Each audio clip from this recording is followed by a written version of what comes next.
But when you take a look around this awe-inspiring building with its Gothic arches, you could be forgiven for thinking that it might be quite a solemn and sombre sort of a place. But what really struck me when I spent the day here is just how bustling it actually is, and also how it brings together so many people from different walks of life. 7:30 a.m. and the cathedral opens its doors and gets ready for another busy day. Down in the crypt, the boy choristers of Truro Cathedral Choir begin their first rehearsal before heading to school.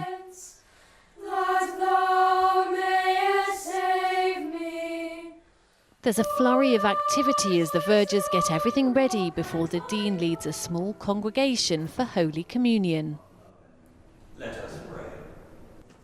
Now in her 80s, Ruth Whitford is one of the many volunteers here. I come in every week and simply clean this from top to bottom, but I do a section at a time. You can't do it all in one go. So I start at the top, do the top section, then the following week the middle, and when you get to the bottom, you go back up there and you start all over again. It's a bit like the Forth Bridge. Ruth's brother was a chorister and her father a bell ringer.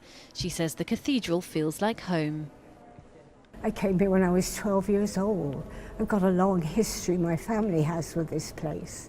Yes, I just love the building, but it's the people, always the people that come through that door, and that makes it all worthwhile when you meet them, you know? By noon, the cathedral restaurant is already jam-packed with people enjoying festive lunches. Chef Andrew Stevens is run off his feet, preparing thousands of roast dinners throughout December. Daily it's about 70, not including the restaurant meals we do as well. On a Sunday, well this Sunday it's 95 booked, so be about 100 this weekend. So we do around about 2,000, 2,500 over the 4 to 5 weeks we do it. After lunch, musical director Christopher Gray dashes to Truro School to rehearse the girls' choir for Sunday's 9 lessons and carol service.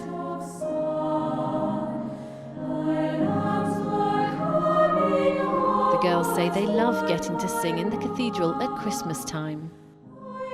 9 Lessons and Carols was founded at Truro Cathedral, so that's just a really spectacular event. Yeah, to sing that and be part of that tradition is really, really lovely.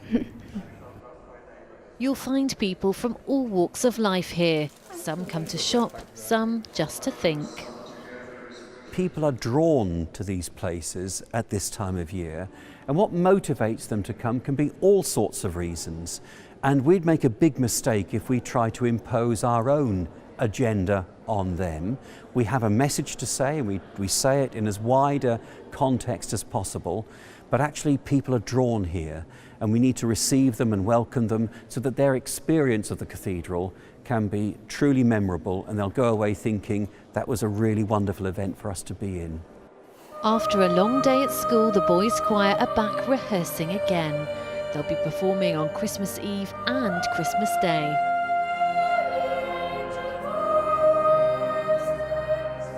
That magic of Christmas, you see it through the freshness of their eyes, really, and one of the big moments is at midnight mass when 12 o'clock happens, and you can see them all looking at their watches. You know, they're not allowed to talk, of course, because there's hundreds of people there, but they look at their watches and they sort of mouth to each other that it's Christmas Day, and it's that excitement, and it's lovely to see that fresh each year.